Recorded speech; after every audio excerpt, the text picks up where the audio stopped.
Welcome, everybody, to our PDA Town Hall for today, April 5th, 2026.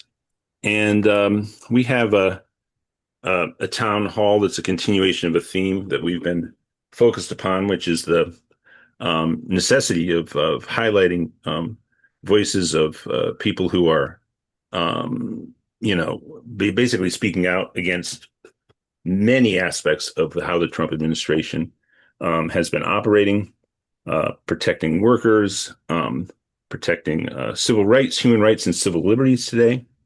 And we'll be hearing from two featured guests who will be introduced by Mike Olis, Peter Mina, who is the former Deputy Officer for Civil Rights and Civil Liberties in DHS, and Karina Andelin-Brown, who's the former Lieutenant Governor candidate in the state of Utah. And PDA is organizing with a great network of progressives in Utah.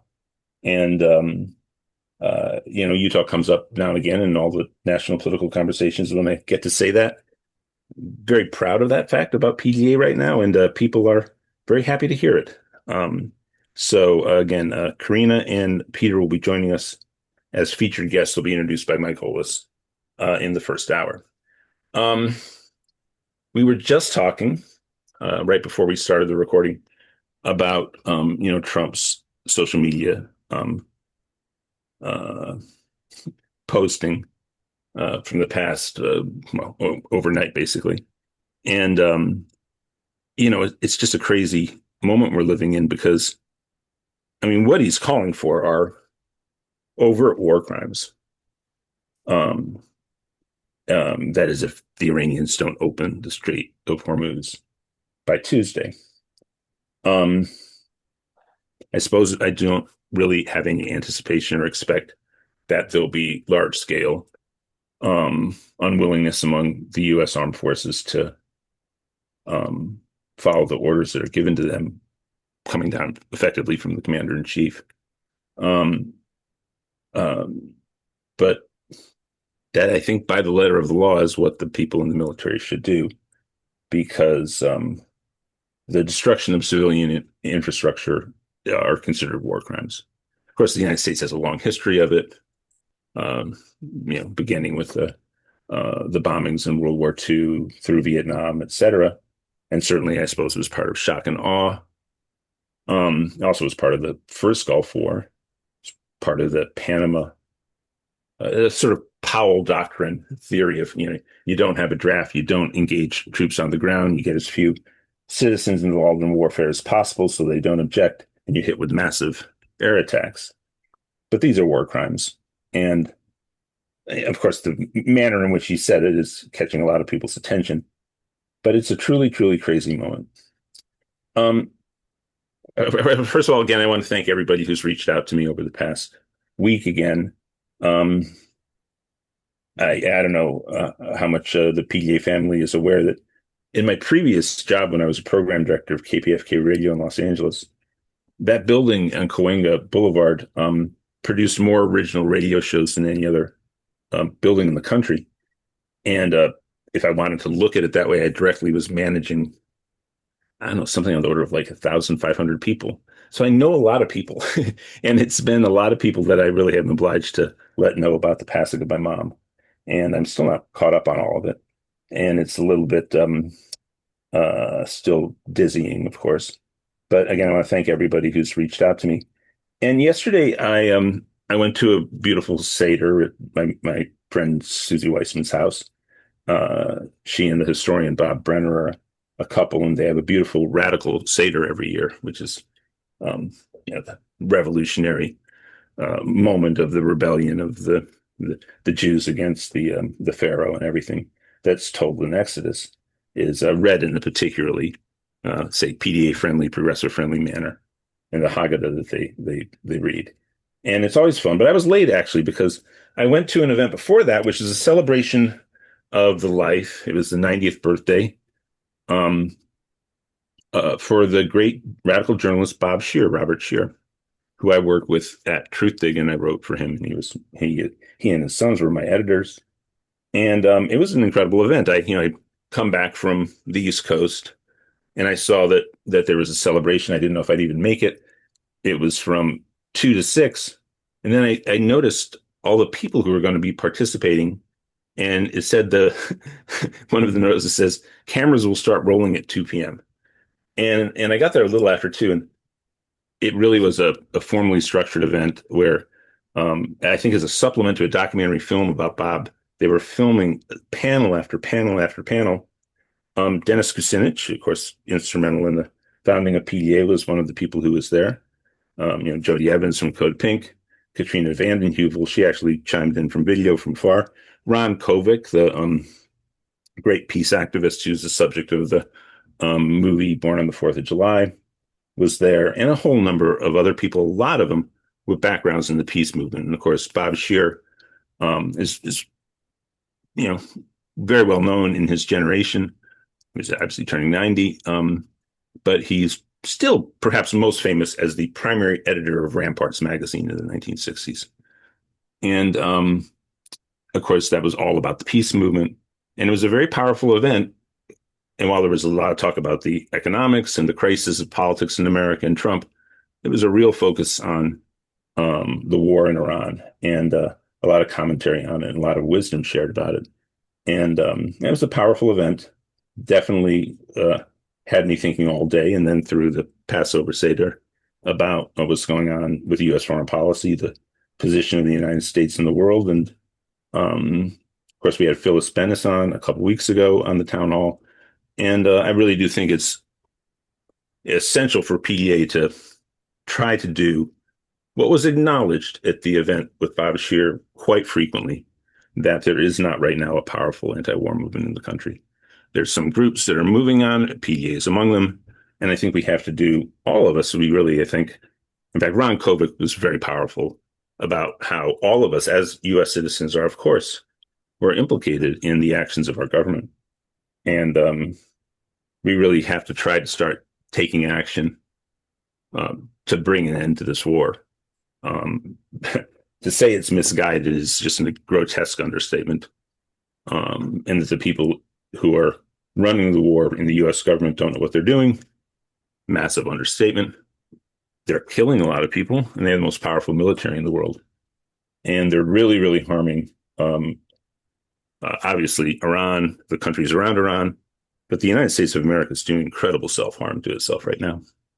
And as a influential national political organization, I think we all have to do whatever we can do as PDA and as individual citizens to step up and register our objection to this and demand that it end.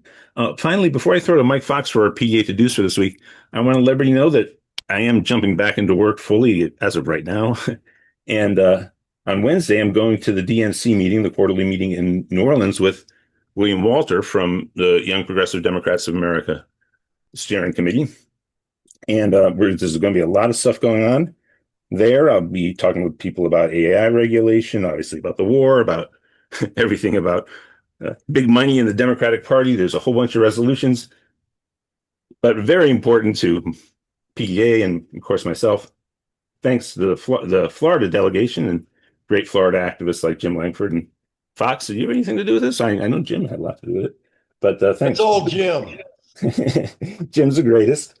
And he has introduced a resolution for the Democratic Party in the United States of America, or at least the Democratic National Committee, to adopt officially a support for a 21st century economic Bill of Rights. And of course, I'll be advocating for that in advance of the resolution, the meeting of the Resolutions Committee, and then hopefully it'll pass through that committee and go to a floor vote on the final day of the meetings. So with that, Mike Fox, take it away with our PDA to-dos for the week.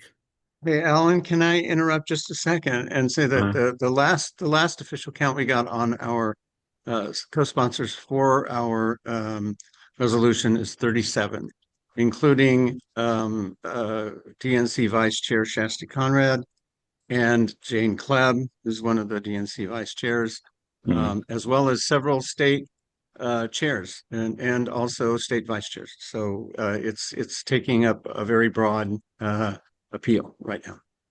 And actually, the leading candidate for the governor of Wisconsin, Democrat, for the Democratic nomination in the latest polls in the state, um, had introduced a 21st Century Economic Bill of Rights proposal as a state legislator in Wisconsin, and she and her co-author are going to send a letter of support for the resolution to the DNC. Mike Fox, take it away. Thank you, Jim Langford. This is brilliant. And thank you. So to do number one, gang, high five Jim Langford and the team that has been working that. I got to say it, that's a BFD, gang. It just is. That's a big deal. So you rock Jim Langford and team on that. All right. Excuse me. I want to apologize to anybody who isn't familiar with this. No, I'm not ICE. Bottom line, long story, we call it doctor's orders, okay? But I know that the mask is off-putting, and I apologize for that. And I appreciate your open-mindedness. So big to do number two, after thanking Jim. Number two, revel in the fact that you're surrounded by people who get it here every single Sunday, 4 o'clock Eastern, 1 o'clock Pacific.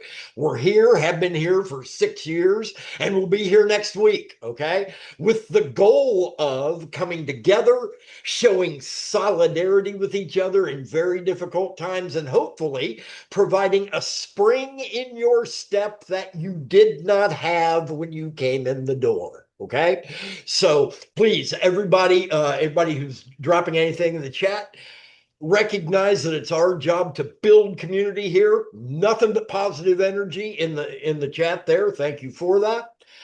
And then to do number three is an actual physical to do, and that is take notes. Take notes. There's going to be a lot of information, not only useful to you just from a brain suck standpoint, but actionable items on this call. So please make sure you got all the actionable items down before you leave. Now, what are some of those actionable items? Time and treasure. I'm only going to hit one of the times and one of the treasures, okay, just to keep it brief. We have an entire call on this every Thursday, 9 o'clock Eastern, 6 o'clock Pacific, for all the folks who really want to take a deep dive on the 847 different things that PDA is doing at any given time, okay? But we'll stay focused from a time standpoint. One thing, phone bank, phone bank, phone bank, phone bank. Did I mention phone bank? We've got candidates right now running in primaries and special elections. We've got Analilia Mejia up in New Jersey's 11th. That election is craziness. Not this Thursday, but the following Thursday. Who ever heard of an election on Thursday? But that's the deal.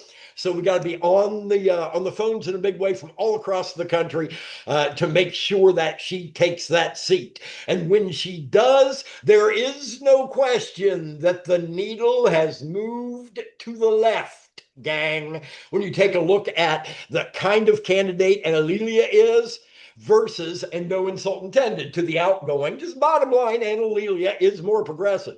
Done deal. All right. So we got to make sure that we secure that like nobody's business.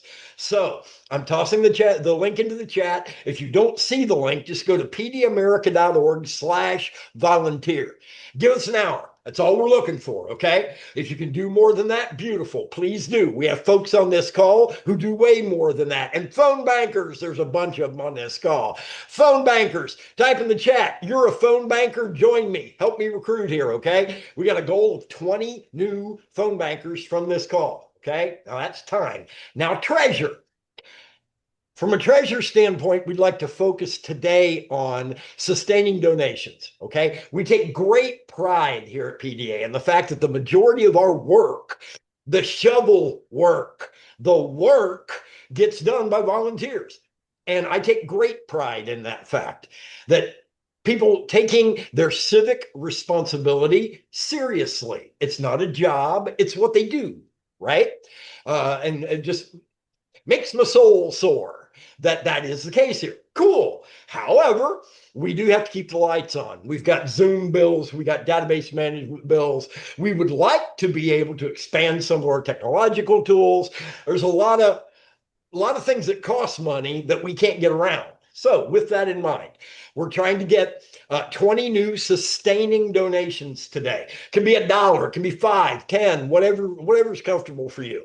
If you don't want to do monthly, that's okay too. Just give what you can today. But if you can do a monthly, that really helps us budget over the long term. And we know we can count on certain money coming in. And that means I'm doing less of this then as well. Fewer asks for money. When you've got that scheduled, budgeted kind of flow going on, then we don't have to ask for it as much. Okay. So let's shut me up by becoming a sustaining donor at whatever level you can. Okay. We'll be back at the top of the hour to see where we're at on our goals. And that being said, back to you, Alan. Thank you so much, Mike. And wow, quite bright there. Um, the I will have an announcement at the top of the hour too about an event that hopefully we'll be able to stream somehow or get it up on our social media streaming, which is an event taking place up on Capitol Hill, sponsored by Ralph Nader's people, and also by Free Speech for People and John Boniface's organization. And Bruce Fine is going to be there, another constitutional lawyer. And it's about impeachment. Al Green set the room up, the congressman from Texas. And obviously, it's controversial in the Democratic Party to have Democrats calling for impeachment. Obviously, Trump it should be impeached per the way the Constitution is actually written. It's very important that we support the Constitution, the rule of law, make presidents accountable for the rule of law, that they're constrained within the duties of the executive as outlined in the Constitution. They don't exceed those within reason, of course. And it should be a great event, and I'll get everybody that information at the top of the hour. But now I'm going to hand off to our PDA Chief of Staff, who is in the place where the National Men's Basketball Final will be tomorrow night. And I know that if Stephen Spitz is on the call, he's going to be very much rooting every second of that game for the University of Michigan. And he's back from Arizona. PDA Chief of Staff Mike Olis, take it away. Hey, Alan, great to see you, and much love to you and your family and your mother, and just thank you for being this presence for the progressive movement and an anchor for it.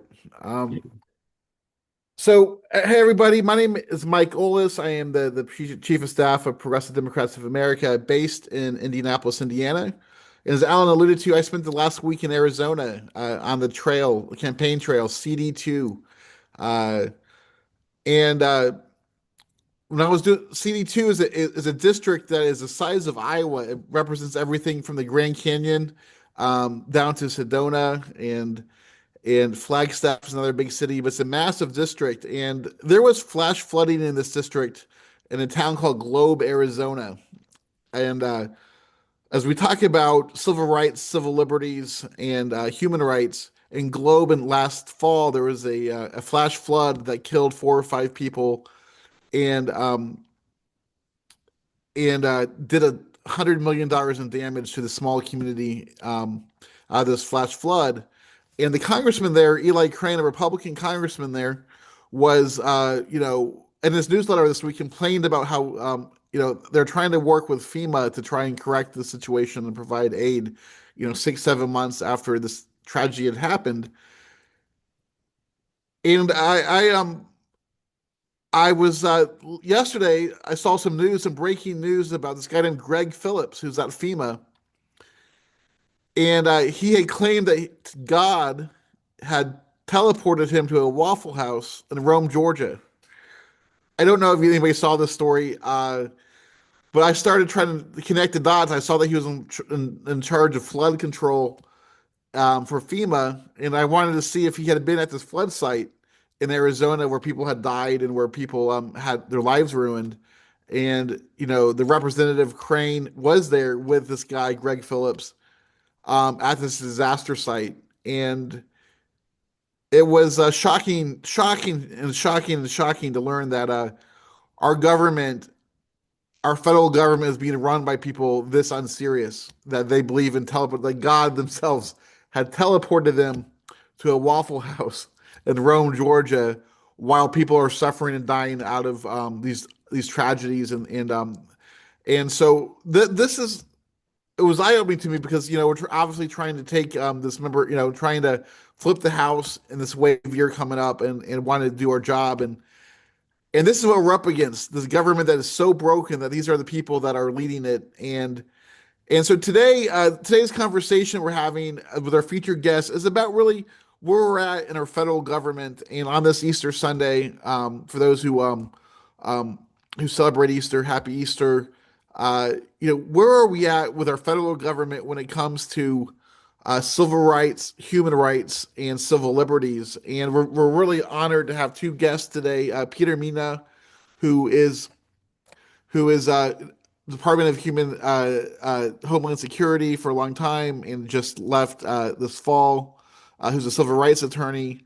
And then Karina Andelin-Brown, who is ran for in a red state, like where I live, a red state, Utah, for lieutenant governor, and is out there continuing to make change and build community around human rights and civil liberties. So that is our conversation today. So I want to introduce our first guest, Peter Mina. Sorry, Peter, do you want to say hello and tell us a little bit about yourself and who you are? Sure. Thanks, Mike. And thank you very much to the Progressive Democrats of America for the invitation. It's a real honor and a privilege to be with all of you. And thank you. Looking forward to hearing from my co-presenter, Karina Brown. It is also a pleasure to do this with you. And just looking forward to, hopefully being, part of this community as I, have transitioned. Unfortunately, like lots of, hundreds of thousands of other, federal employees across government.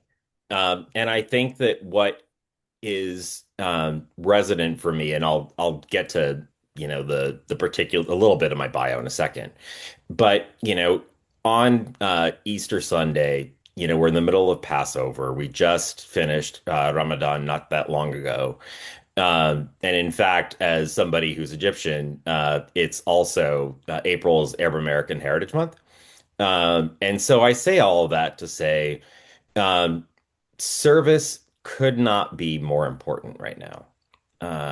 I think not just from the religious influences that I just mentioned, but in terms of our ethos as a country, and as we'll talk about, our core values, rights, and liberties that make us uniquely American. And unfortunately, those rights and those values are under significant threat right now.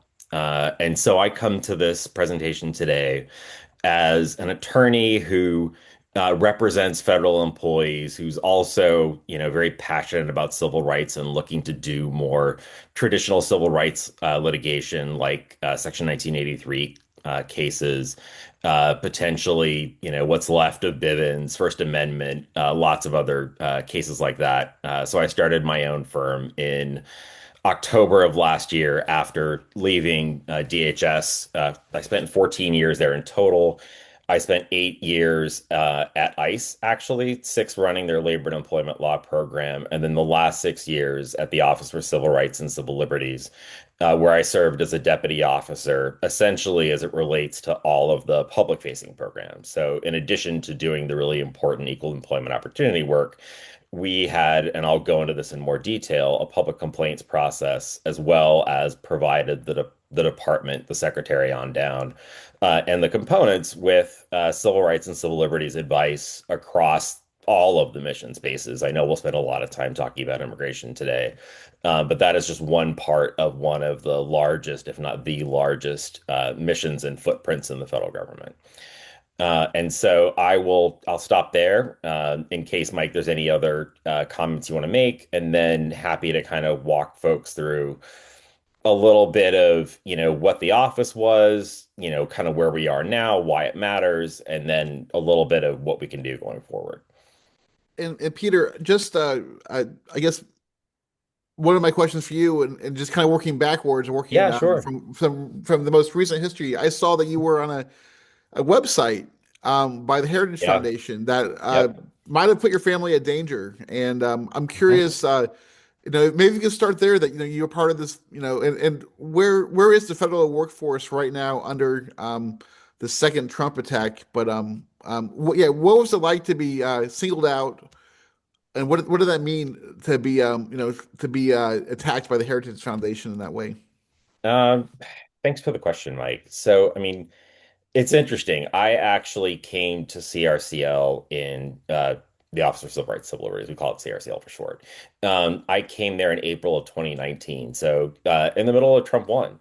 And I think I had, even though as we were approaching the election, and even in the weeks after, I had read Project 2025. I mean, I tried not to, honestly, for a long time. I think I had probably false hope that maybe it wouldn't necessarily, be the exact playbook.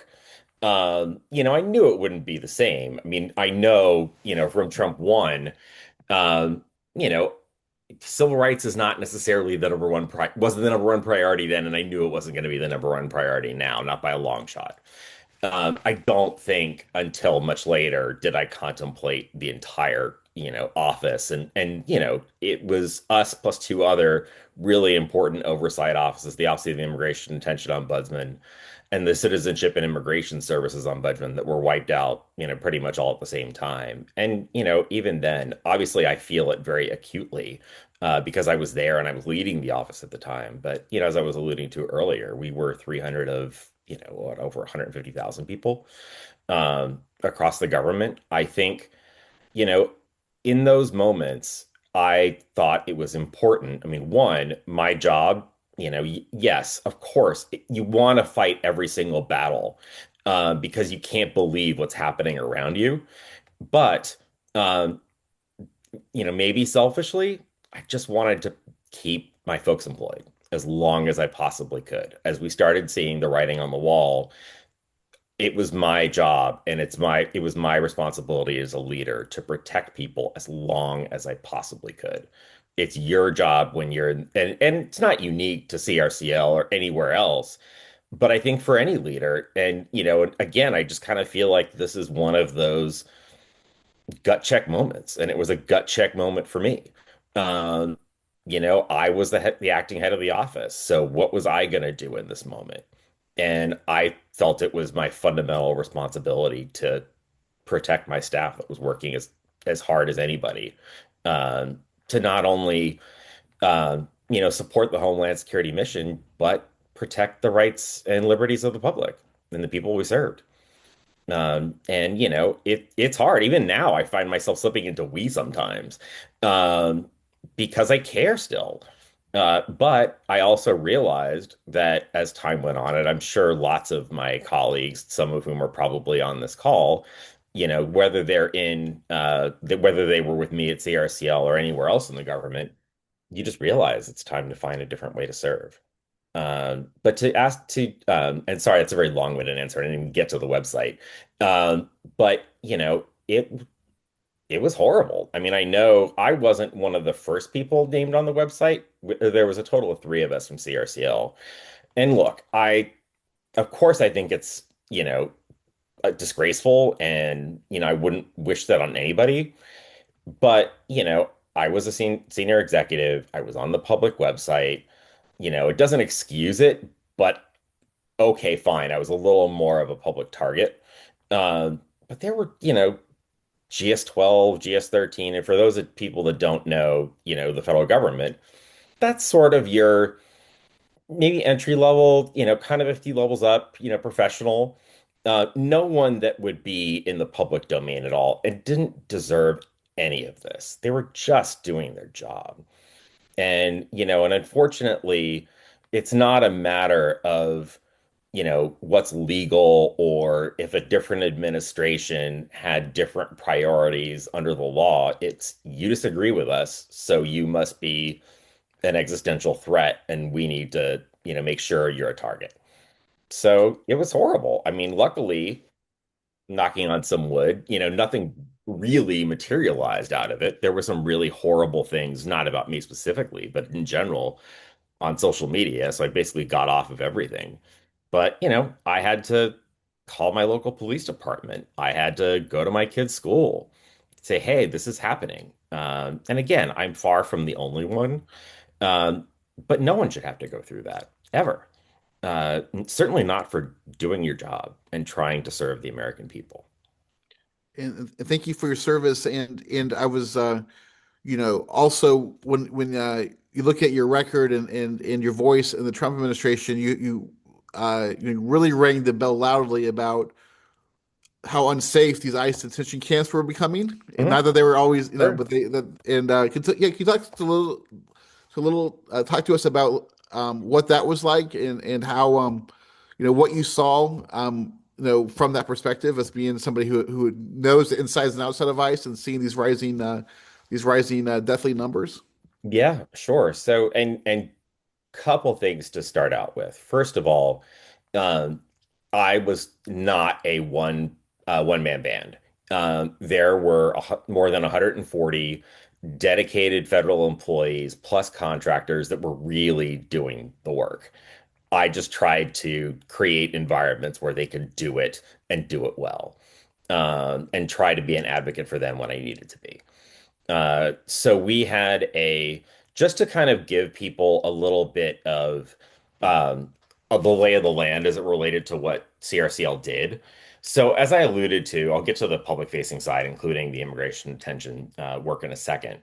But, as I alluded to a little bit earlier, one of the core functions of the Office for Civil Rights and Civil Liberties, just like at any other government agency, is a very traditional EEO program. So, for example, I'm an employee at ICE and I believe I've been discriminated against.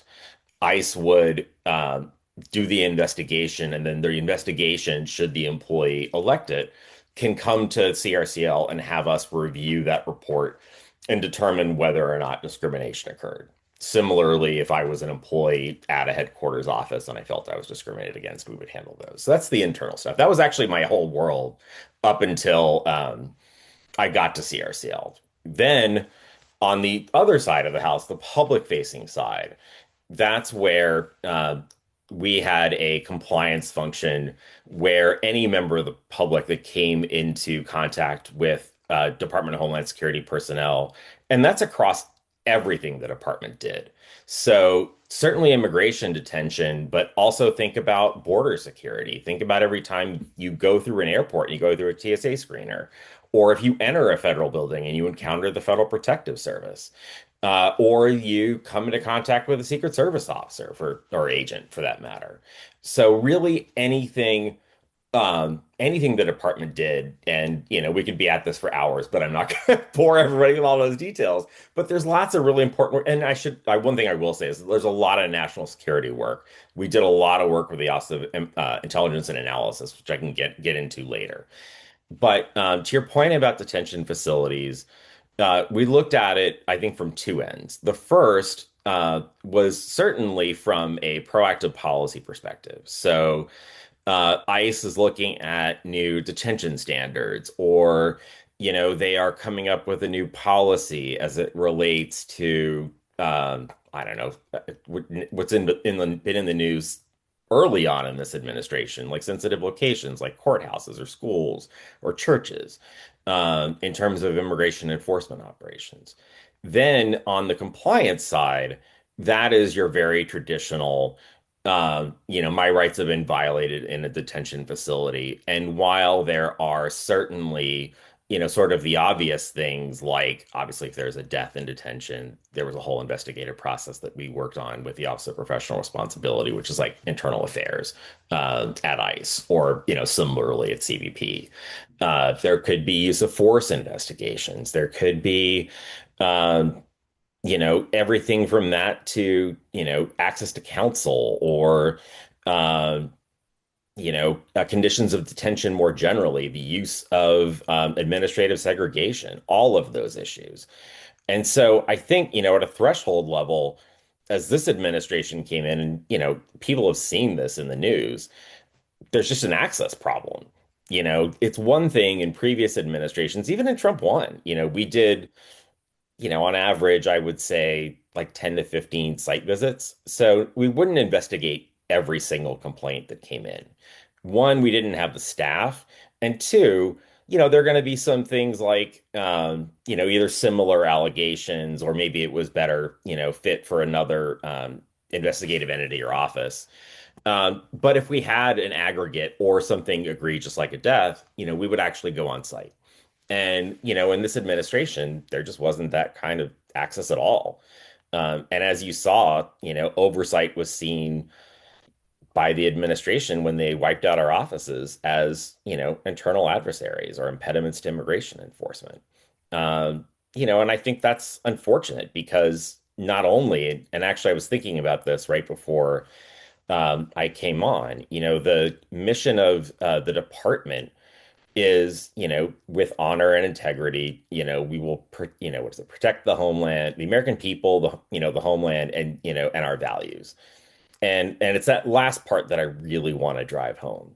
This is not protecting our values and national security, as important as it is, and immigration enforcement. I mean, I don't have issues with having an immigration a nationality act.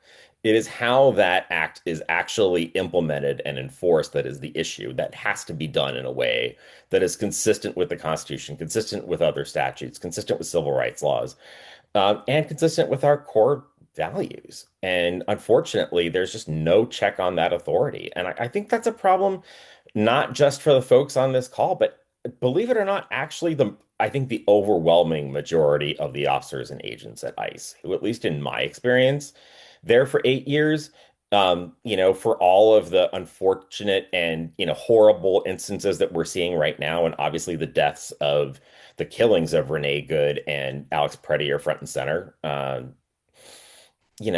think a lot of people are trying to do their job well, but they're honestly not getting the training or the protection or the advice that they really need to do it well, or as well as they could, and also in a way that protects us as American citizens, as, migrants that are coming across the border.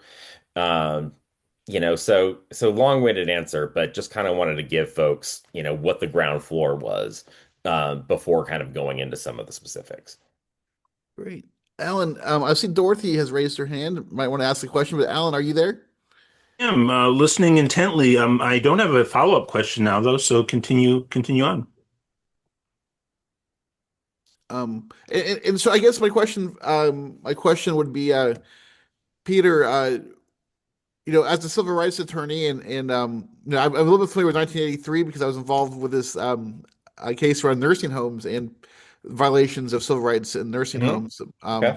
for Medicaid patients. But so I guess my question is, how dangerous are these detention centers to people's human rights and civil rights as we think about this on this Easter Sunday? And what do we need to be looking out for, and what do we need to be doing? So, to answer your question plainly, they are very dangerous. And I think that that is a combination of a few factors. One, they've been given the green light by this administration to do almost anything to enforce, I can't even say it's enforce the law because I don't think that's really the point anymore. I don't know that it was ever. I think that the mission right now seems to be some combination of uh, terrorize, detain, and deport, or in the worst case scenario, kill, or at least be, um, negligent as it relates to care. And so I think that's part of it. Then you have rhetoric from this administration about, quote unquote, absolute immunity. So again, you can do whatever you want without kind of, any sort of legal consequences. And we can talk about that in a little more detail. Um, and then I think you've got this massive hiring surge where the standards are woefully below where they should be. And so you're getting people that aren't trained, that don't have the experience that, traditionally ICE or CBP officers and agents would have coming in. The training that they get as they come in is much more abbreviated. So you're setting them up to fail. And I think what I would say is, and I see this particularly as it relates to, medical and mental health care, which was also something that we, spent a lot of time on. There's no way they have enough resources, enough people power to staff all of these, like all these facilities at, the levels that they're at right now, well above beyond their contractual capacity, I can only assume. And now building these warehouses, where are they going to get the doctors, the nurses, the psychologists, the psychiatrists, to provide the care that folks need? And so that's where you see situations, or again, even the law enforcement officers, because one of the very real concerns, in addition to medical and mental health care, are allegations of sexual assault and abuse. There's the Prison Rape Elimination Act that we also had a role in ensuring components complied with the DHS regulation, excuse me. So I think in terms of what people can do, there is uh, no better time than a funding fight to make sure your voice is heard. Go to your congressperson, go even to your state reps. There are a lot of states like Maryland, where I live, where they've introduced these No Kings Act bills, which would give a state law remedy for constitutional violations by federal law enforcement officers, which doesn't really exist. Section 1983, just as a little bit of background, is a law that allows, it was post Civil War, that essentially gives citizens the right to sue state and local law enforcement officers for violations of those, uh, constitutional amendments, provisions, but not, that was never extended by law to federal law enforcement officers. So that's what some of these states are trying to do. So talk to you, like, be vocal, use this time, use today as a motivating factor. Get out there, get your friends and neighbors motivated, um, and tell your congressperson to hold the line and not just throw more money at DHS without appropriate oversight. And I want to try to take a question or two. And I saw Dorothy Reich, if we could get her off mute. And Peter, I guess my last question for you is where do we need to go with our federal government? What are the next steps in a positive way once this Trump era ends? What are some of the things that we need to be really thinking about in terms of improving our civil liberties, civil rights, and human rights on this, as a government, again, Yeah, from well, your perspective and what you've seen?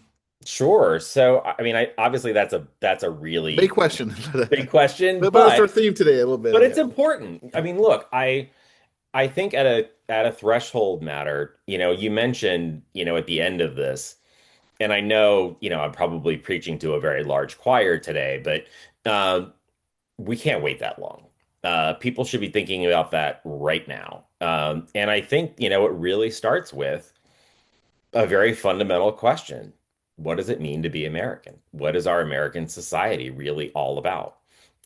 Because I think right now, and I think it is the motivating factor for why um, this administration has ripped the civil service to shreds, is this idea that um, everyone's out for themselves, that success is a finite resource, and so it really doesn't matter if you were successful, Mike. It's only because you're taking something away from me, which, pardon my French, that's just bullshit.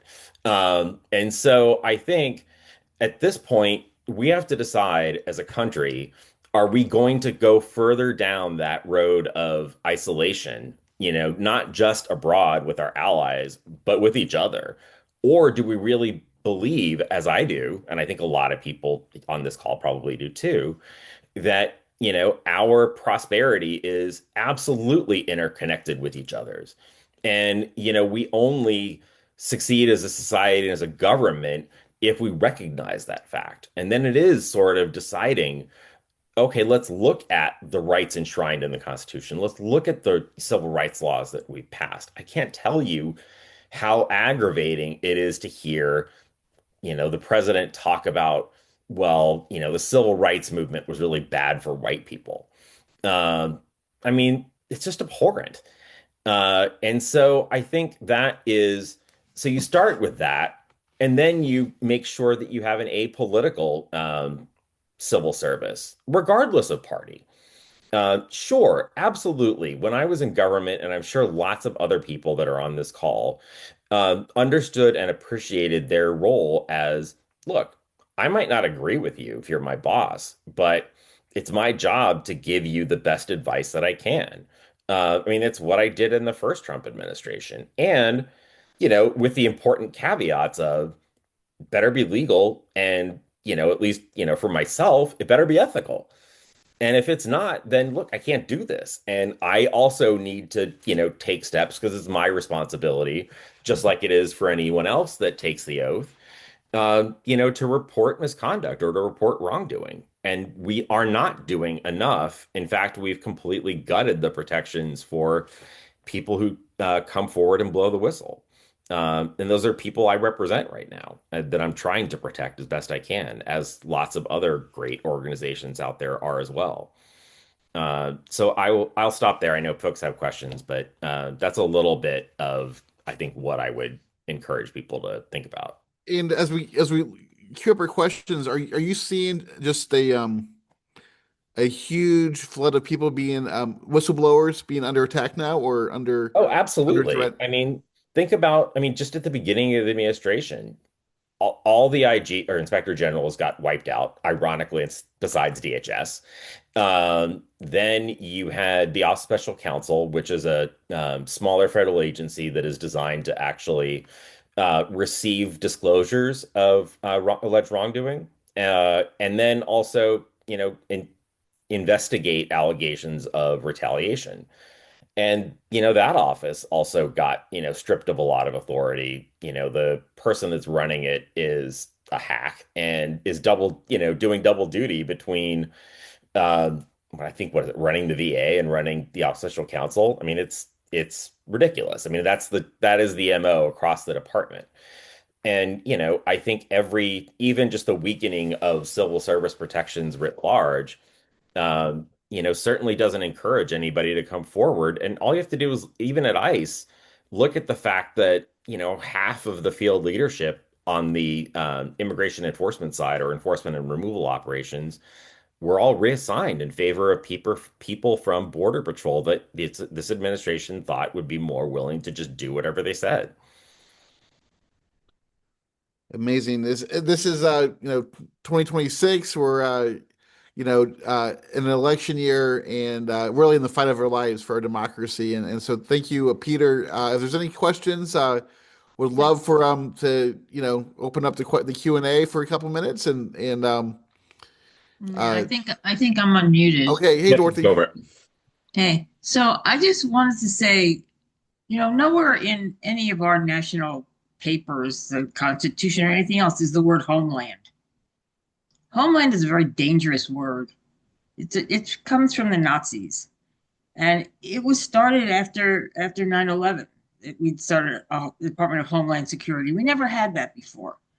I think the whole Department of Homeland Security should be dismantled and start over. We had separate entities. Everything worked, except there was a small problem of communication, which is why the 9/11 happened.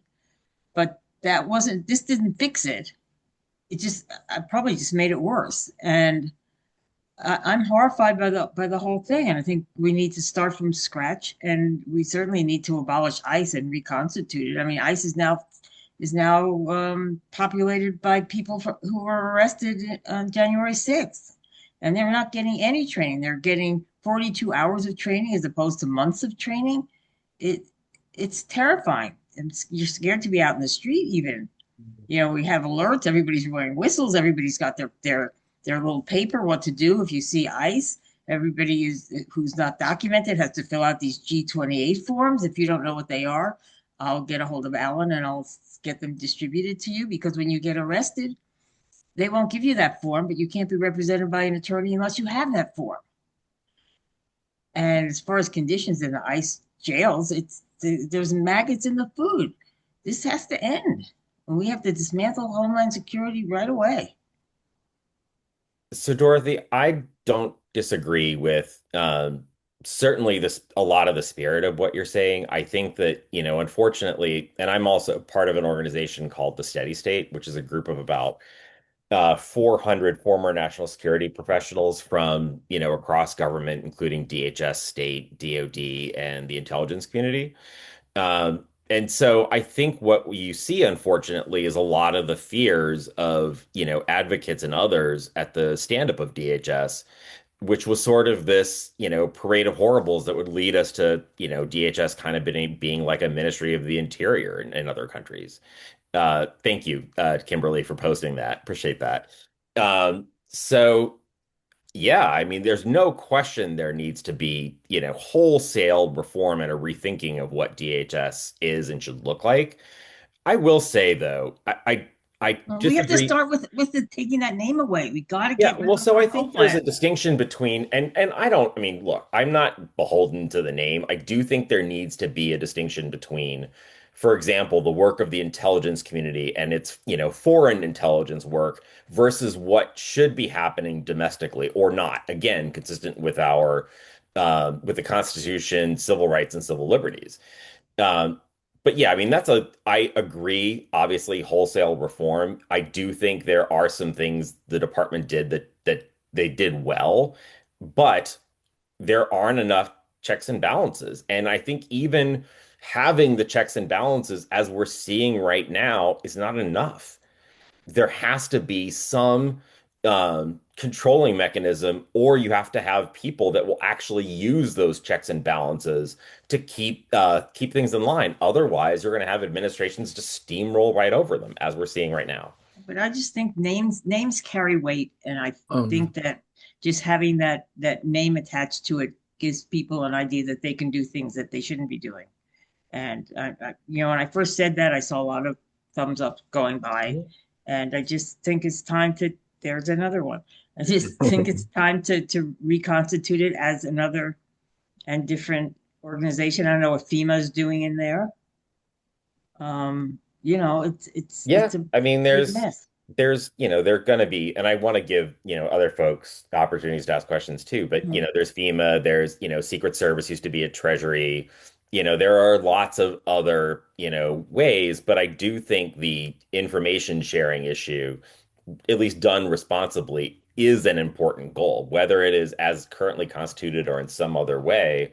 That was a real problem. And I think even now continues to be somewhat of a problem. But I'll open up the back to Mike to entertain other questions. well, Mike, do you want to maybe move to the introduce Yeah, you want to Oh, Karina? I'm bring, so bring sorry. Karina I on and totally then lost track of time. do Before Oh some we no, go no. questions to after Karina. that? Yeah, absolutely. Yeah, and then I have questions for both guests. And no, that was there's so much of what you said, Peter, that is so resonant. And by the way, I firmly believe that the hearts of Americans did not change much now to the summer of Agreed. 2020. Yeah, I And agree. there's an incredible appetite, especially if you frame the questions just in the most basic way. Does everybody, yes, trans people too, of course, Uh-huh. everybody deserve full civil rights and protection under the law? I think the overwhelming majority of Americans will agree with it. Is there a base of pretty conservative right-wing Americans who may differ, 15, 20% of the population?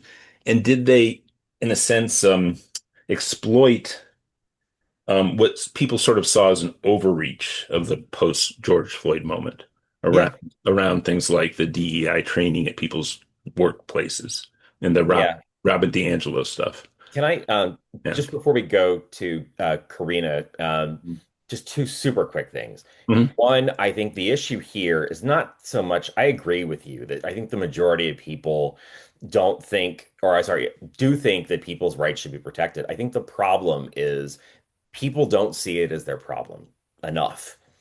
Mhm. It's, oh, that's happening over there. That's some until it is directly affecting you or someone you care about, there's not enough action on behalf of, again, it just gets back to you're a fellow citizen. I care about your prosperity and your rights just as much as I care about my own. And then I think um, I'll actually, I will leave it. We'll pick it up Yeah. later. Let me hand it over Yeah. to Karina, please. Yeah, and I actually just brought the point up too because I think Dorothy, I understand, if you live through the creation of the Department of Homeland Security, you could take issue with the word. I remember that was happening back when the word came up during the Mhm. Bush administration.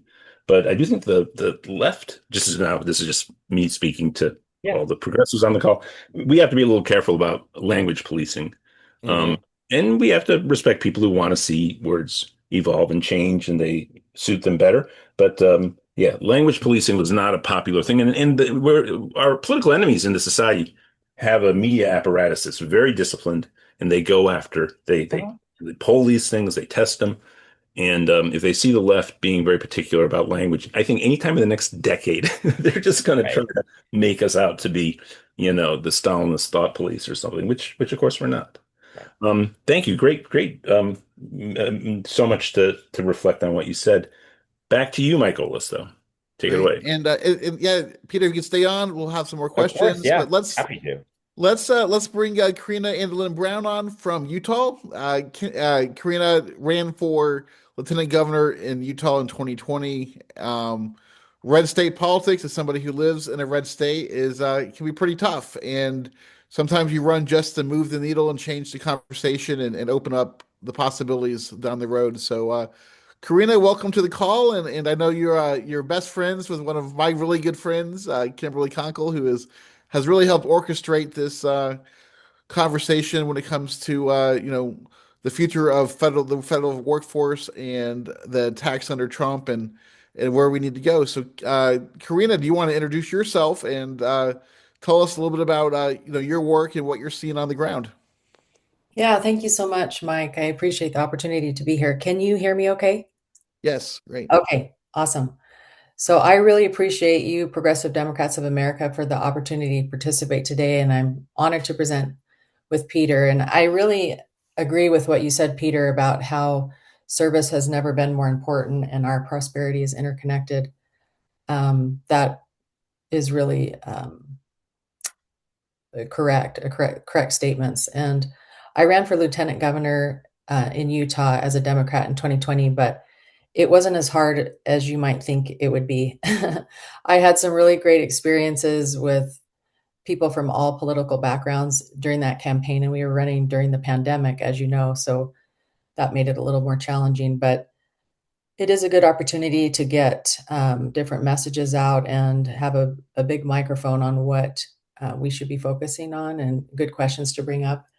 And I really enjoyed the whole process. And I've been able to work with Republicans in county government. I worked for the Cache County mayor for 3.5 years, helping with health and human services, legislative affairs, and housing. And I really enjoyed that position. And I worked primarily with Republicans. But I think primarily we all agree on our basic um, human condition issues that we all face. And so we were able to do some good things when I was in that position, working together. But I currently serve as executive director of Cache Refugee and Immigrant Connection, and I started that position several months ago. And it's been a really great experience so far. My mother immigrated to the United States from Finland when she was 19, so these issues are especially meaningful to me. I wanted to start out with a couple of quotes. I like meaning and words. And the Statue of Liberty, Emma Lazarus, said, "Give me your tired, your poor, your huddled masses yearning to breathe free." So when I read those words, I think at the heart of every community is a question: who belongs? Who belongs in our communities? And immigrants and refugees are our neighbors, our families, our coworkers. And we are in a especially significant year this year because it's a semi-quincentennial of our country. So it's our 250th anniversary. So as we approach 250 years as a nation, we can ask, what kind of country do we want to be? Do we agree with what's happening? Do we not agree? How can we take action, and how can we make our voices heard? How can we stand up for other people that might not have a voice? Also, there's a moral foundation to what we're doing as well. Today is Easter, and I know that Peter recognized Passover and Ramadan, and today's Easter, and Matthew 25:35, Jesus Christ said, "I was a stranger and you took me in." So I've really seen how love and service is healing for us, and it's healing to those that we serve. And I'm seeing that boots on the ground in the nonprofit world, and also in different community members that are stepping up. And I'll share several examples of people that are doing great things as volunteers. And Martin Luther King Jr. said, "Injustice anywhere is a threat to justice everywhere." And also, when we're talking about this work, some people say, "Oh, I don't like politics," but this work I don't feel is not political; it's moral. And so today I want to focus on what we can actually do locally right now.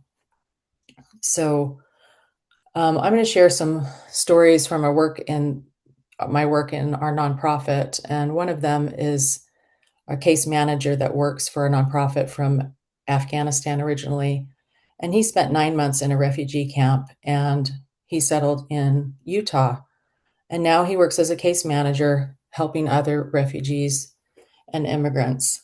And his story is really powerful, and it just shows that when we invest in people, they can give back in extraordinary ways. He has a great story.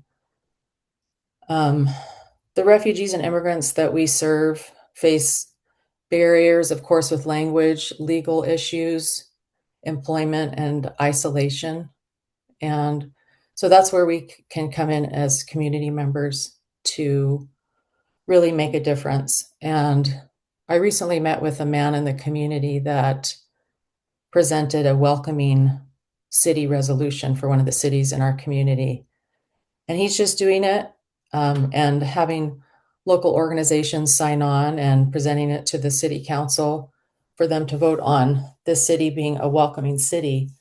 And if you go to welcomingamerica.org, it has information on how other people can create a welcoming city resolution. And it's outlined in 7 different areas, and you can see on the website, it's really specific. Civic engagement, connected communities, economic development, education, equitable access, government and community leadership, and safe communities. So that's something that's in process right now, and I'm really excited for that to be passed, and just to make a statement that we are a welcoming community. We welcome people of diverse backgrounds. We are here to help people succeed. There's another local example of one of our clients that is from a war-torn country in Africa, and she's a single mother of 2 young boys. And 2 community volunteers help her go through her mail. Another one takes her to the grocery store once a week. And I think sometimes we might feel overwhelmed because maybe we don't have time, or our situation is such that we can't do that one-on-one volunteer work, but we can communicate with our elected officials.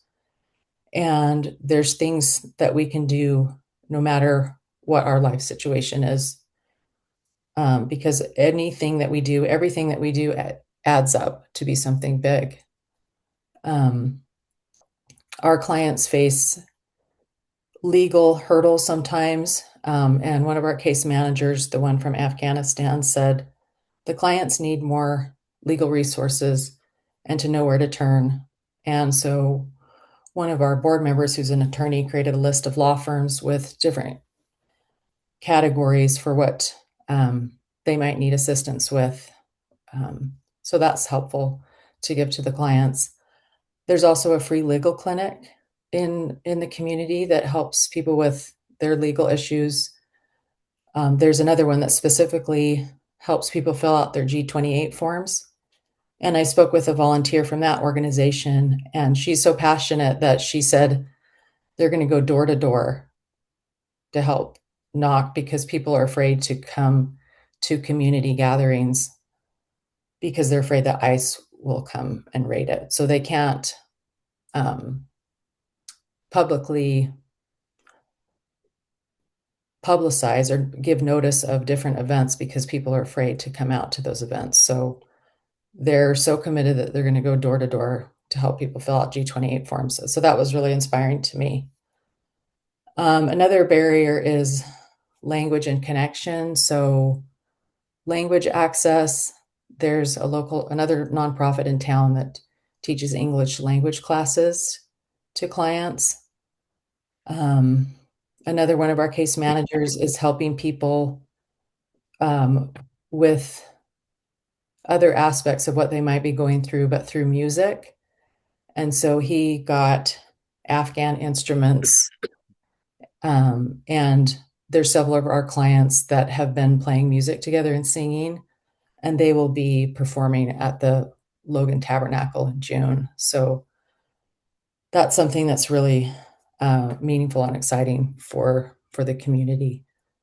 Another Karina, aspect. I just want to say that there's this, and we should probably take a quick break here in a second and go to Mike Fox for our top of the hour update. But Karina, there's this vision coming out of the Minneapolis experience where basically called neighborism. That it was the neighborhood uprising and neighbors protecting each other, which was able to really prevent ICE from doing what it wanted to do, and I think we see that in versions all across the country. And what you're talking about just sounds, in this one community in Utah, right? Neighbors are protecting each other, looking out for each other, and making sure that whatever happens, they're going to have the support of the community. And so, before we go to Mike Fox for top of the hour update, just want to, yeah, what is your take on that? Do you really see this vision of neighborism coming to effect that we've seen, from Chicago to Minneapolis to Utah to, try to see here in Indianapolis? People are ready to go out and protect our democracy, but more so protect our neighbors. Oh yeah, definitely. I mean, we had an International Women's celebration several weeks ago, and there were women from all different backgrounds celebrating together. Yes, it's really inspiring to see people coming together, and I'm seeing it, like I said, locally, just boots on the ground, and it's really inspiring.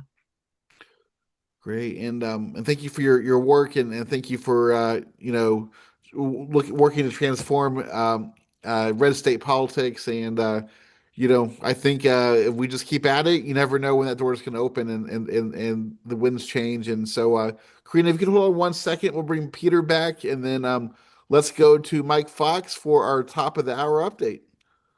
Thank you, Mike, and thank you Mike, so much. are we out there raising some sustainers and making some things happen, or what? What I wanted to do here was show what we do on this call every week. Build community, and part of that is showing some love in return, right? And number one, everybody throw love at these two feature speakers that we have here. They're knocking it out of the park, right? Now, I need to throw some love in your direction. The following folks have donated today. We're starting off with phone banker Betsy, double doing, and phone banker Dr. Deutsch, as always, double doing, and Beth, and Gary, and Valerie, and Joanne, Becky, Maggie, phone banker Maggie, double doing. Dr. Sonnenborn, he's donated twice and makes calls almost every day here at PDA. Thank you so much, Doctor. And phone banker Erica, double doing. And Russell, coming in as a sustaining donor. And Michael out in California.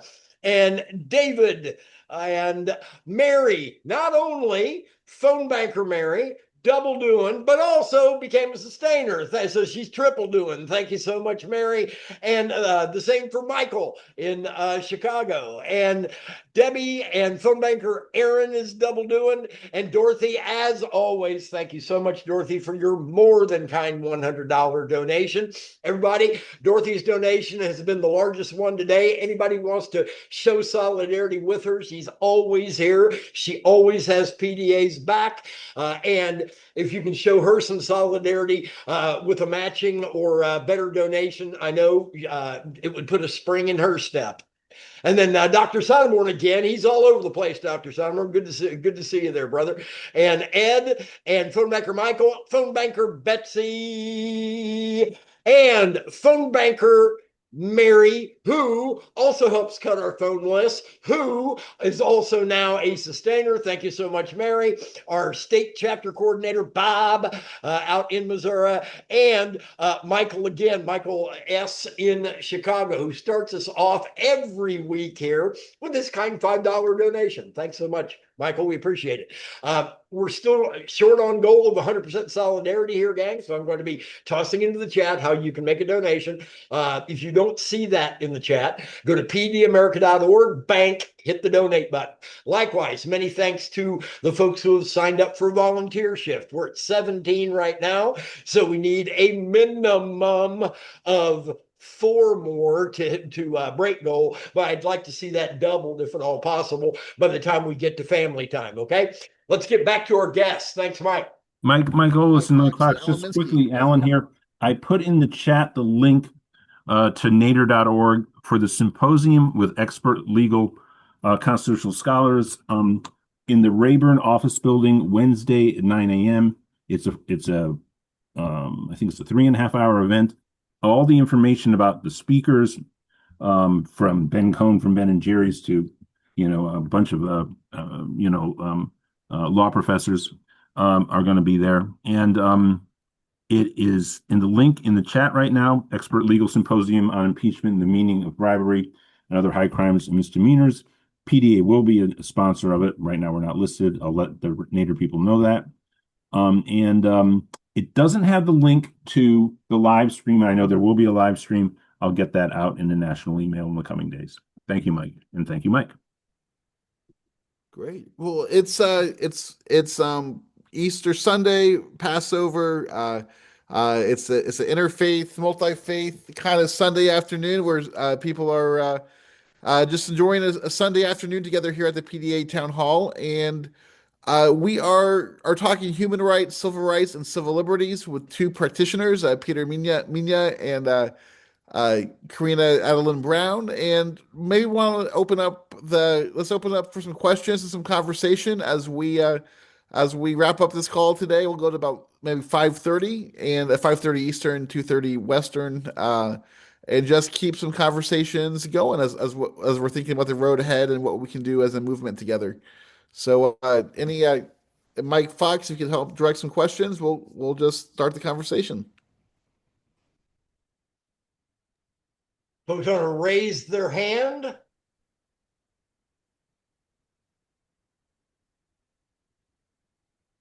Folks are shy. We had a few people whose hands were raised earlier. I think Carly was one of them. And if that's the case, Carly, I'll unmute you. In Utah, Karina, what's your sense, by the way, of how, I mean, there are a lot of articles now, and there's a lot of stories I've seen from TV journalists even about sometimes people who had supported Trump, but they feel they need to protect their immigrant neighbors. Is that sentiment widely shared among people who are not Democrats or progressives in Utah? Do you see that sentiment spreading through the general population? Yes, actually, I was able to speak with Congressman Blake Moore, and he said that he went to a local Wendy's, and the Wendy's manager said that people haven't been coming out as much because they're afraid to be in public from the Latino population. And yeah, definitely. I had another lawmaker, a Utah state representative, reach out to me and say the federal government didn't contact the Utah legislature when they bought the ICE detention facility. And he said, we're really mad about that. So even the elected officials are noticing, and there's a lot of Republicans that are really upset with what Trump is doing and how he's acting. And we recently had a BYU professor come to Logan recently and just talked about how he predicts Utah is going to go purple. So sometimes people think that Utah is kind of antiquated and backwards or whatever. But I went to the Mormon Women for Ethical Government conference a couple Saturdays ago too, and people are really fired up about um, becoming more civically engaged, speaking up, protecting their neighbors. So, Thank you. And throwing back to you, Mike, to Great. Well, I see Carly has her hand back raised. So let's go to Carly.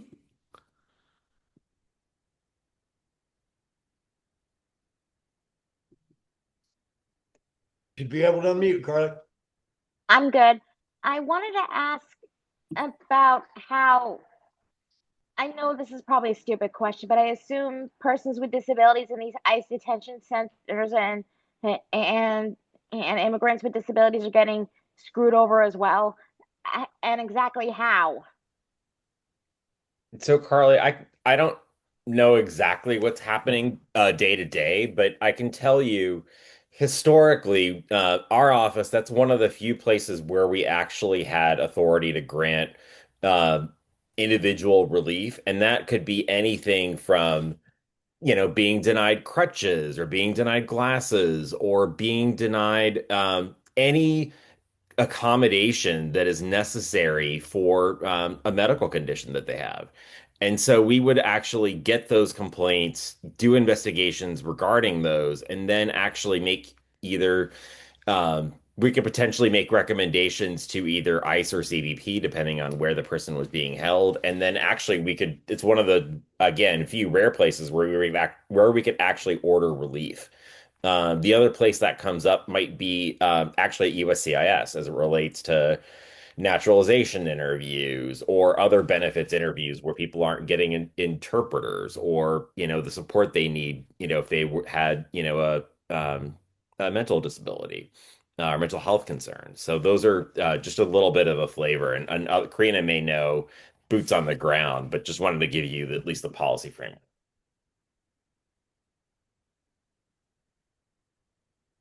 Great. Let's go to Melina and Michelle.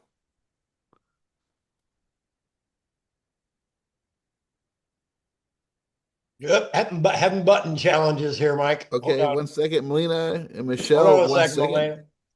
Hi, can you There hear you me go. now? Yes. Yep. Hi, thanks to everybody who's presenting. I guess my general question is, what what really is happening is a breaking of the law, kind of across everything, including DHS and just all of that. And how can we stop that from happening? I mean, there are crimes being committed, minute by minute. And even in the way that, I mean, the human rights are not even are not even acknowledged. So I know that's not. I mean, it's a big question, but every day I keep thinking, how are these people allowed to break the law like this? So I have some thoughts on that, but actually, Karina, do you want to take the first crack, and then more than happy to chime in. I guess just from a community perspective, I think, again, it goes back to us communicating with our elected officials and making our voices heard. Um, if we don't speak up and we just get frustrated and don't say anything, then I think things can get worse. And I know sometimes there's some feeling of frustration and despair because we feel like they're not listening to us. But I think it's important to participate in meetings like this with other like-minded people so that we get more motivated and more empowered to take action. So just supporting that, I think a couple other things I would say. Certainly, reaching out to your elected officials, not just to voice your concerns about what's happening, but also they have a responsibility. This gets to the whole checks and balances point I was making. I think the problem is that you have many members of Congress that have not taken their responsibility to be a check on the executive branch seriously at all. Then I think the other piece of it is honestly at this point, well, one, I would still file complaints with all of the DHS oversight entities because they keep saying that they still exist, though be it largely in name only. Um, I would definitely, put some pressure on them to say, okay, you've gotten 10,000 allegations. What have you done with it? Again, that falls on Congress. And then the last thing I would say is you have to use the courts as a vehicle.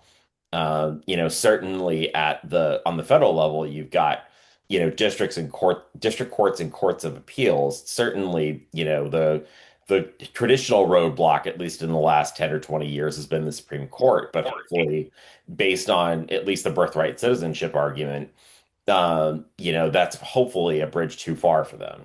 But they have to be deciding these questions. We have to put it in front of them. And keep on fighting in the streets. I think the No Kings and the Yeah, rallies and absolutely. just like taking this fight, to the streets every chance we got. It has to be part of this too, because you Mhm. know they're trying to break the law, change the law, transform the law, and if we don't fight back in the streets, they'll do they'll do everything they can, and we got to win at the ballot box, right? I mean, they're out to break our government and remake it. Uh, Michelle and let's go, Michelle and Sharon, real quick. Yes, this is Michelle. My concern or question is how something can be called security when they're going after Mexican Americans or Mexican people who are merely pushing the lawnmower or picking apples and throwing them in all these horrible prisons and stuff. I frankly would be more afraid of those white guys with the masks and all the guns and paraphernalia. I would not be afraid of somebody coming by with a lawnmower asking if they they can have a job mowing the lawn. So So if you want to comment on that. yeah, I totally agree with you. I mean, again, I don't think this is about security at all. This is about otherizing and dehumanizing people and eliminating people that they think are a threat to them. And that's largely, unfortunately, black and brown people. And so you're seeing that happen by, unfortunately, any means necessary. And that's where our voices could not be more important. This is not what the Department of Homeland Security was ever designed to do. I know that was the fear. And unfortunately, that's what's happening in an unchecked environment. And people that are driven by, white nationalist or replacement theory ideology. But there is a actual mission in keeping people in this country. I'm not going to focus on citizens, but people in this country safe. And that is being completely, tossed aside.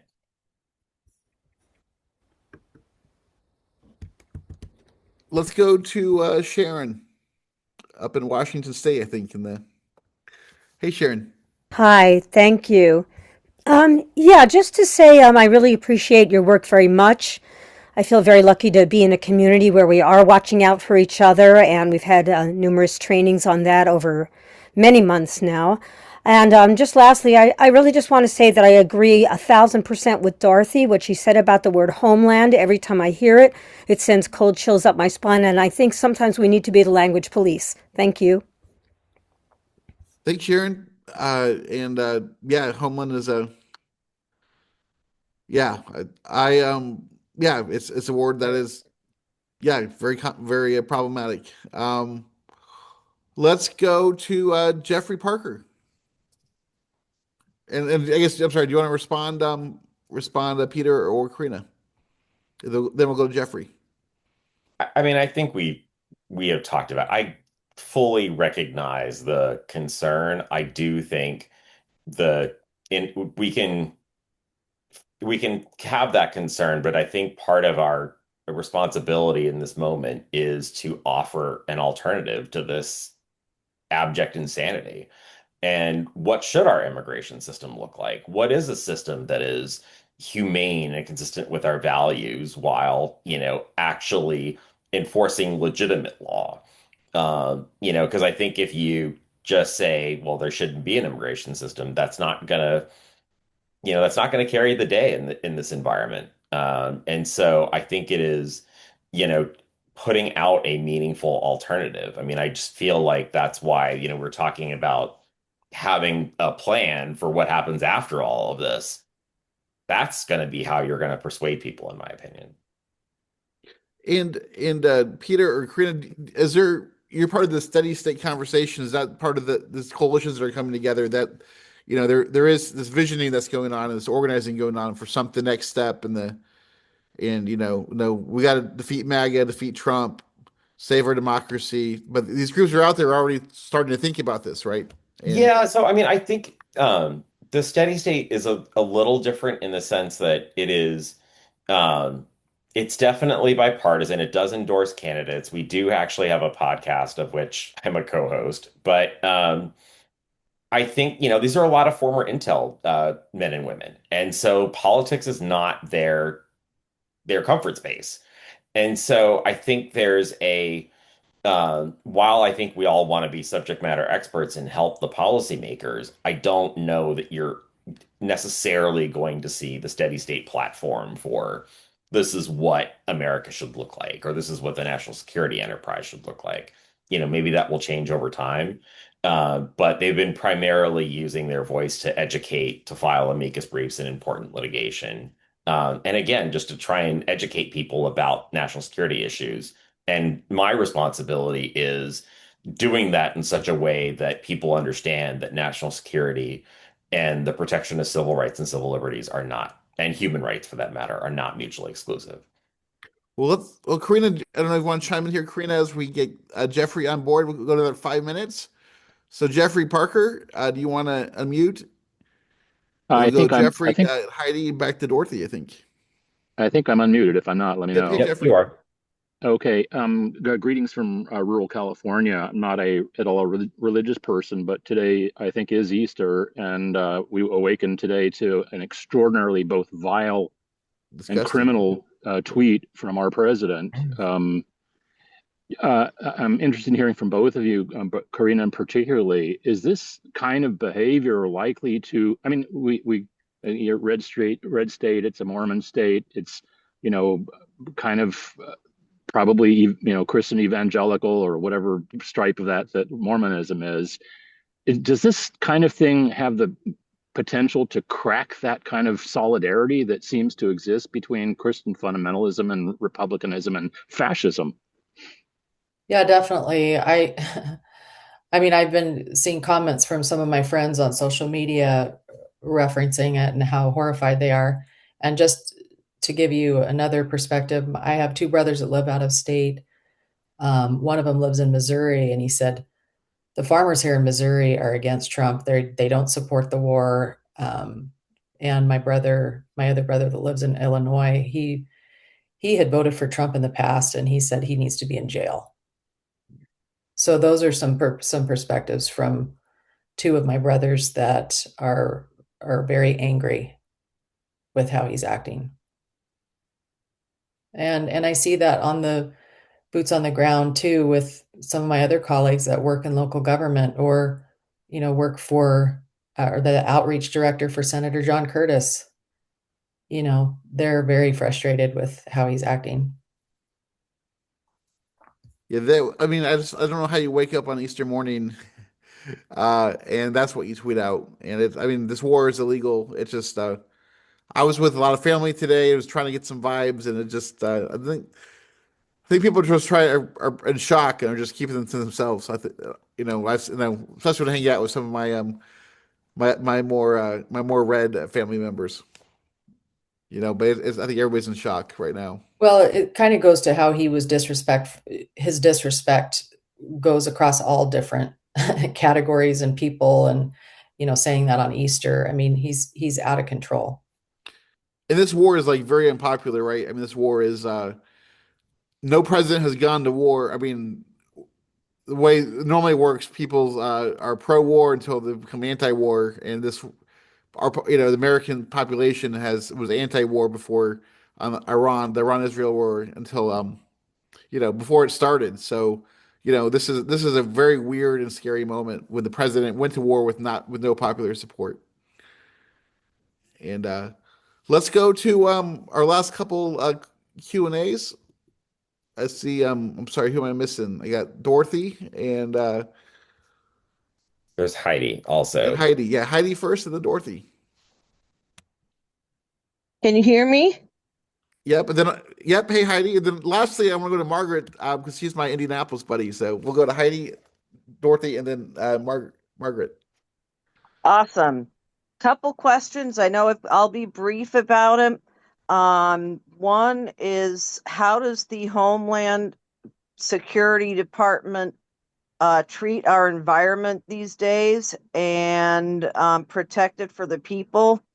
And then how is Susan Collins, who used to be the chair of the Senate Foreign Arms or Foreign, maybe not Foreign, but Homeland Security, how is she doing now with the Homeland Security issues?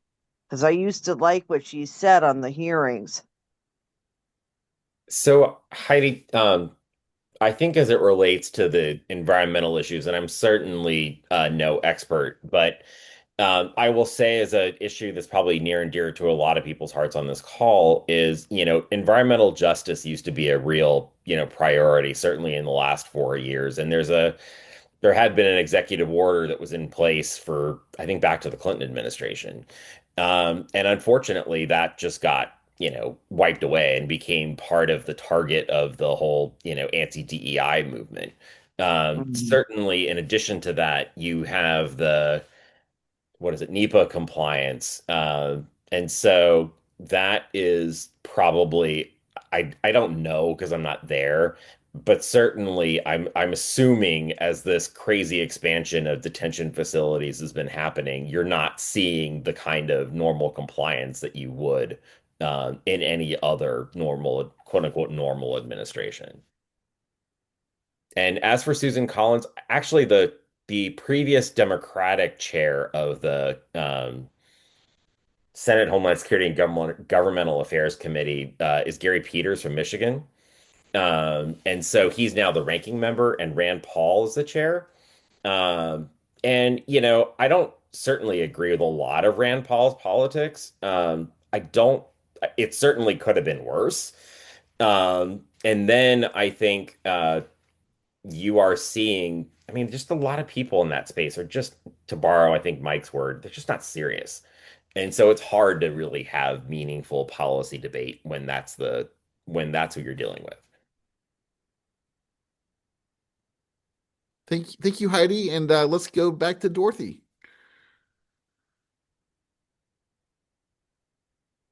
Hi.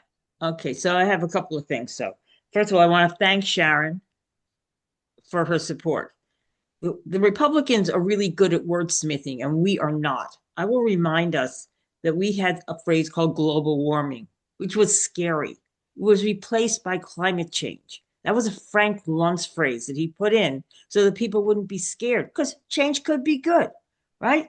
So we have to be careful with we have to understand what's going on with this wordsmithing that's being done by the Republican Party. It's very, very dangerous. I don't think we're going to stop immigration until we do a Marshall Plan for all of Latin America.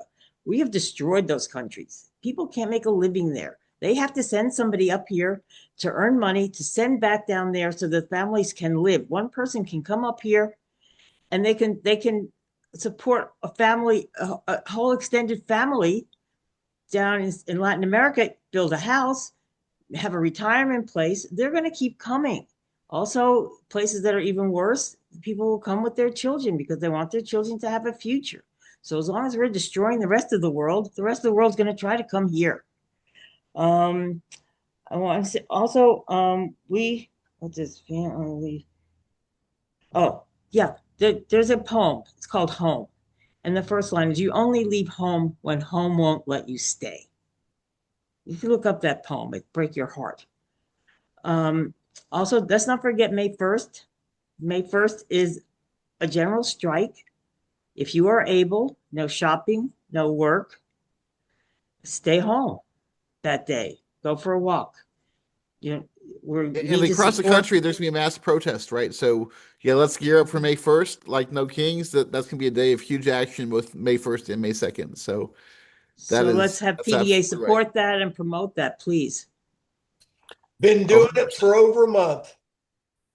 Hmm? Been Excuse me? doing it for over a month, Dorothy. It's a part of our to-do list right now as we speak. Check it out. Okay, well, I hope it's all over the website. 100%. And I was in Arizona, Dorothy, and I swear yeah, from every city I was in, they're gearing up for May Day. So I think this is going to be, thousands of May Day events across the country on May 1st. We So, had a great No Kings in Topanga. We gave out a lot of G28 forms and whistle kits, and everybody needs to understand what the G28 forms are. Maybe Karina can explain it better than I can. And you should have your whistle kits. Those are the neighborhood support kits with the whistle, and explains what to do if you get caught up in one of these situations, how to organize, how to keep yourself safe. well, great. Well, Dorothy, we'll be on the streets all this month and getting ready for May Day. And thank you for everything you do for PDA. We want to wrap this call up. We're a couple minutes over. Let's go two more quick questions. We've got two more people, and then we'll wrap it up. Let's go to Indianapolis and Margaret. Please unmute, and then we'll go to Carmen for the last question. You can hear me now, right? Yeah. Yes. Good. Last week, during family time, there was a brief discussion regarding PDA's use of the term regime change. And so I'd like to ask our guests what you think of that term, and importantly, how we educate ourselves as PDAers about what that term means, how we raise awareness of it, and importantly, how the words in particular, because I'm listening to this discussion, but then how do we go about doing it? Regime change. Thank you. I feel like I've been blabbing a lot. So, Karina, I'll let you start, and happy to chime in. Well, the way that we've described it, because we have to be careful in our nonprofit and how we phrase things, is, we're not currently settling refugees because of budget cuts from the new administration. That's how we have to say things. So, in my role as a nonprofit leader, that's how we have to phrase things. But when it comes to using the term regime change, I think I'll turn it over to Peter on that messaging.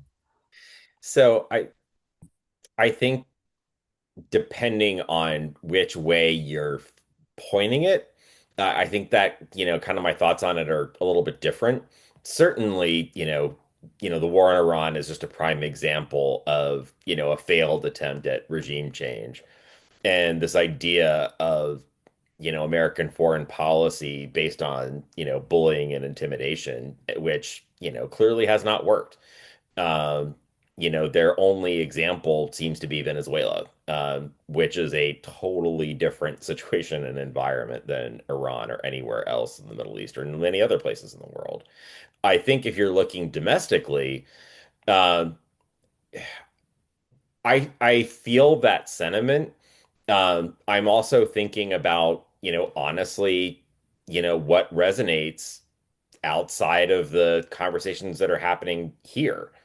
And I think talking about it in a way that is, I'm saying this, from my own, experience and my career, but really reconnecting with our values as Americans, members of society, and what the importance of um, not just civil rights or civil liberties or human rights in and of themselves, but how and why those concepts should be infused in everything the government does.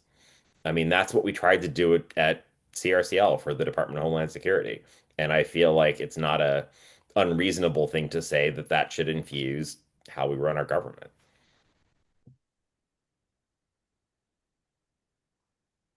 The idea of human rights and as a centerpiece of Homeland Security or national security is, I think where PDA is at, right? That is, if we prioritize civil rights, civil liberties, and human rights, we as a country will be okay.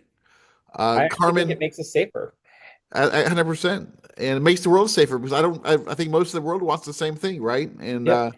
we live in a world that's de-escalated and working and solving our problems together. And let's go to last question. We're going to wrap it up, and then we'll go to we'll say some goodbyes and then go into quote unquote family time. But Carmen Rodriguez, do you want to finish this up? Yeah. Can you hear me okay? Yep. Okay. Somebody mentioned Susan Collins, and I know this is really kind of off topic, but has PDA decided on who they might endorse for senator in Maine and also governor for California? Yeah, I don't know if Alan's still on. We want to answer that question, but I'm certainly here. yeah. Yeah, I mean, we'll run a poll in Maine soon. You know, it's been it wasn't a tricky race, and then it somewhat became a tricky race again. Um, but I'm back to feeling if I was in Maine, I would vote for Mr. Plattner. Um, and I've had some contact with him, but that's going to be up to our members in Maine as to who they endorse. And we'll probably have an event with Plattner soon because we've been in dialogue with that campaign. Governor Mills, you know, fine person and everything, but I think the whole way the Democratic Party establishment in the country intervened in that race was a pretty ugly example of trying to marginalize progressives. And of course, that was before the controversy around the tattoo. Um, but you know, with a candidate like Plattner, I feel that you know, the idea of just sort of approaching every candidate who, you know, maybe is a, you know, somebody who works out on the open ocean to make a living and is a working person, to view them with suspicion is something we have to get over. And of course, Fetterman didn't work out that well in some respects, but we just have to trust people of what the way they're expressing themselves, and if they're calling for the policies that we like, I actually think he could potentially be a very, very good senator. So, yeah, that's what I imagine we'll end up endorsing him, but we'll see what the people of Maine say that are PA members. In California, of course, that's Padaka. That's a state office, not a federal office. And Padaka has endorsed Betty Yee. It's not looking like she's going to be a competitive candidate. And it seems there are three or four Democrats who are going to be competitive and two Republicans. And with the nature of the primaries in California, we're not going to endorse another candidate. Haven't already endorsed Betty Yee, but it seems like Swalwell is up against Porter and Steyer, and Porter and Steyer, their policies are more progressive than Swalwell's. So I'll be in touch with Mike Fowler and the Padaka team, and if Betty is not competitive as election day approaches, I think I might propose that we do something like we did in Illinois, in encouraging people to vote for somebody who we hadn't officially endorsed, because that was a great victory actually in Illinois to keep Raja out of the U.S. Senate. So sorry for the long answer, and let's just go to Peter and Karina for final thoughts, and just an honor to have you both here, and thank you for your work so much. And everything that you're saying and doing is, as Mike just said, is absolutely in harmony with what PDA is about. And Ro Khanna, who we work very closely, I do a lot of close work with Ro. We exchange a lot of ideas, and I actually got him onto an interview with a friend who's a journalist, and I watched it, and he said a line that I cop in my talking points, so I just steal this from Ro, which is to say that a lot of progressive change across the world in the last 200 years, since the American Revolution, last 250 years, has taken place in the wake of a major crisis.